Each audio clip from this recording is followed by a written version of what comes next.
Hi friends, welcome back to my channel జోసెస్ vlogs. ఈరోజు నేను చేయబోయే రెసిపీ ఏంటంటే దోసకాయ రొయ్యల కూర. చాలా అంటే చాలా బాగుంటుంది ఫ్రెండ్స్. ఎవరైనా ట్రై చేశారా? ట్రై చేస్తే నా కామెంట్ సెక్షన్లో కామెంట్ పెట్టండి. చాలా అంటే చాలా బాగుండేది ఈ కర్రీ అనేది. సూపర్ టేస్ట్ ఉండేది. ఎందుకంటే మన దోసకాయ ఇందులో అయినా చేపలలో కూడా బాగుంటుంది అనమాట. అండ్ ఎండి రొయ్యలలో అందులో కూడా చాలా బాగుంటుంది. అండ్ నేనేమో పచ్చి రొయ్యల్లో చేస్తున్నాను అనమాట. ఆల్రెడీ రొయ్యలు బాయిల్ చేసి పక్కన పెట్టుకున్నాను. తర్వాత వచ్చేసరికి దోసకాయను, ఉల్లిపాయ, గ్రీన్ చిల్లీస్ ఈ మూడేమో నేను కట్ చేసి పక్కన పెట్టుకున్నాను. చాలా బాగుంటుంది ఫ్రెండ్స్ ఈ కర్రీ అనేది. మీరు ట్రై చేయండి, అందరూ ఖచ్చితంగా ట్రై చేయండి. అండ్ చాలా టేస్టీగా ఉంది. చాలా సింపుల్ అండ్ ఈజీగా అయిపోయింది. అంటే మనం దోసకాయ ఎంతలో అయిపోయింది. దోసకాయ మనకి చాలా ఈజీగా అయిపోయింది కాబట్టి దోసకాయ కర్రీ. ఇందులో మనం కొన్ని యాడ్ చేస్తే మంచి ఉంటుంది. మనం బాండి పెట్టేసుకొని అందులో ఆయిల్ వేసేసుకోండి. ఏం చూసారా, సన్నగా తరిగితేనే మనకి దోసకాయ అనేది టేస్ట్ ఉంటుంది. లావుగా కోస్తే అసలు బాగుండదు అనమాట.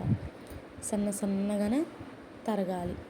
అండ్ తర్వాత చూసారా, రొయ్యలు కూడా పక్కన పెట్టుకోండి. అండ్ ఆయిల్ వేసేసేయండి, తగినంత ఆయిల్ వేసేసేయండి. నేను కడాయిలో చేస్తున్నాను. కడాయిలో చాలా టేస్ట్ ఉంటుంది.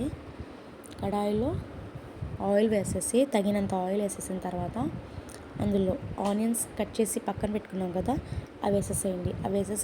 అవి వేసేసిన తర్వాత కొంచెం లైట్గా ఫ్రై అయిన తర్వాత గ్రీన్ చిల్లీస్ వేసేసేయండి.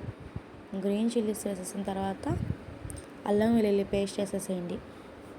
టూ టేబుల్ స్పూన్స్ అల్లం వెల్లుల్లి పేస్ట్ వేసేసి నెక్స్ట్ ఏమో దోసకాయ ముక్కలు కట్ చేసి మేము పక్కన పెట్టుకున్నాం కదా, అది వేసేసేయాలి. దోసకాయ ముక్కలు వేసేసి మంచిగా సిమ్లో పెట్టేసి మగ్గించుకోవాలి.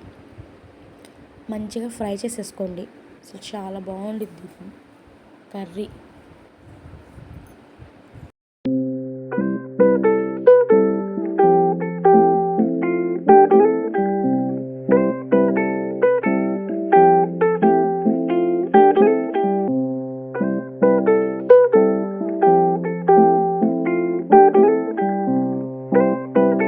తర్వాత వచ్చేసరికి దోసకాయ ముక్కలు వేసేసి మంచిగా కలిపేసిన తర్వాత అందులో కొంచెం సాల్ట్, కొంచెం పసుపు యాడ్ చేసేసుకోండి.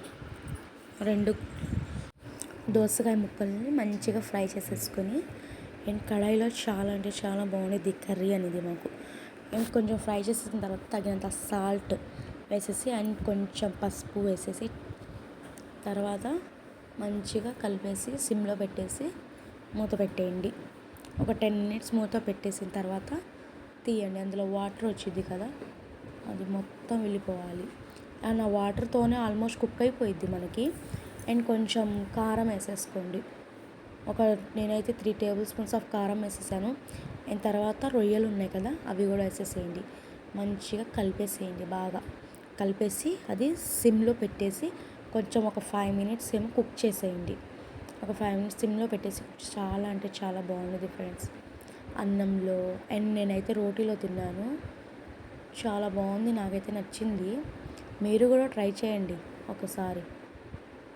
మీరు చూసారా, ఆయిల్ మొత్తం ఇలా పైకి రావాలి. అప్పుడు మనకి చాలా మంచిగా అయినట్టు, టేస్టీగా అయినట్టు. అండ్ నేనైతే కొంచెం వాటర్ వేసాను, లైట్గా వేసాను వాటర్ అనమాట.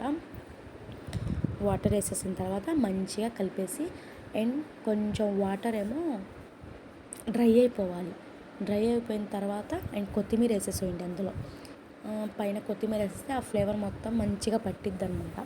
అండ్ చాలా అంటే చాలా బాగుంటుంది ఫ్రెండ్స్ ఈ కర్రీ. మీరు ఒకసారి ట్రై చేసి చెప్పండి నచ్చిందో లేదో. కర్రీ అనేది సూపర్ అండ్ టేస్టీ మంచిగా ఉండేది. Please like, share and subscribe my channel. ఎవరైనా మన ఛానల్ని కొత్తగా చూస్తుంటే సబ్స్క్రైబ్ చేసుకోండి ఫ్రెండ్స్. ఎవరైనా కొత్తగా మన ఛానల్ని చూస్తే సబ్స్క్రైబ్ చేయండి, లైక్ చేయండి, షేర్ చేయండి, కామెంట్ కూడా చేయండి. Okay friends.